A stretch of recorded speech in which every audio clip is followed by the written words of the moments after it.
This video is all about decorative paths. I'll show you some simple ideas on simple decorations that you can place on your pathways. So this here is a simple idea on how you can do flooring. You could also use this as your pathing. However, it does require a lot of planks. You can either cross them over, one, two across the one, and then repeat the pattern. This one here is pretty much the same idea, except I've only crossed it over by roughly a third. So you could use this whole flooring idea here across a single path, or you could run it right across your double path. This is potentially a good idea for if you want to start some actual flooring inside another building. You can place this down, get it just right, and then you could start doing the whole floor here.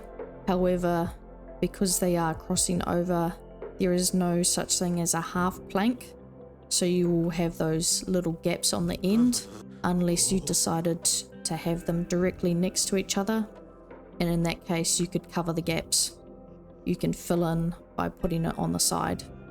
When it comes to decorations and flooring, you can do any shapes or directions you want with your planks. This here is just an idea where you don't have to keep the planks the same way. Having a change of direction or even just creating some basic shapes like a diamond can provide a different look to your pathing. Just put the planks down and have a look and see what you like. There's no right or wrong way of decorating your paths. For those of you that like things to be very systematic or straight, so there's a single plank in the middle and a single plank on each pathway, left and right, and then the pattern repeats middle, left and right, middle, and so on. This is one way you can decorate your double paths. This one here does not consume as much planks as this one in the middle. All I've done is zigzagged these planks. So I've gone to the right, gone to the left, gone left, center, right, center, left, and the pattern continues all the way down. This here is to give you the idea that you don't have to have things straight, you don't have to have things systematically put in a specific spot. You can simply pick up a plank and drop it down and create your pathway in a more rustic way. For single paths, a quick idea is just to simply place the planks with a small gap in between. You can provide bigger gaps. Like this one here, I've got a smaller gap in between each plank, and then this one goes a little bit wider again. And if you want things straight, just take your time when you're doing it.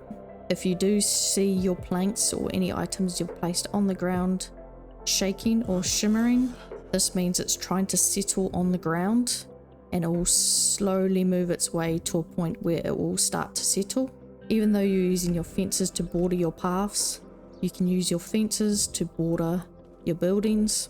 Quick example of putting your paths together: hold E, grab your plank, slide it forward, get it to just where you want it, release E, and you've got your first part of your path. Decorating your paths will take time, so don't rush it.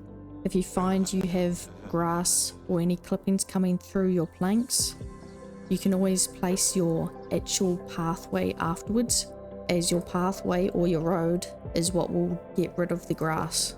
So you can place your pathway across there, put it in, the grass is gone, and you've got a nice background underneath your planks.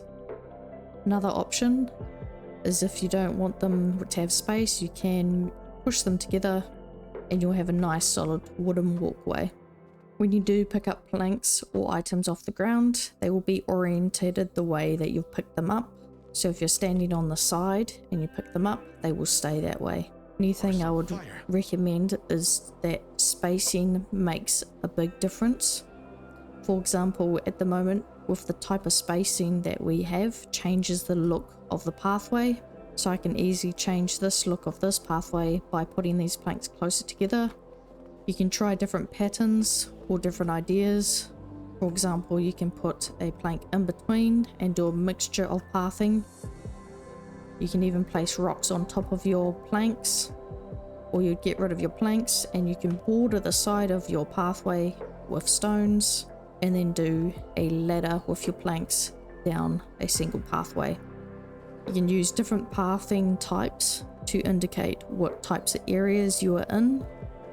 So depending on what kind of village you would like, it can be as rough or as perfect as you want it to be. Medieval Dynasty allows you to be quite creative in the aspects that you can pick up and drop items on the ground and move them about. So get creative with where you place your planks and how you put them down on the ground.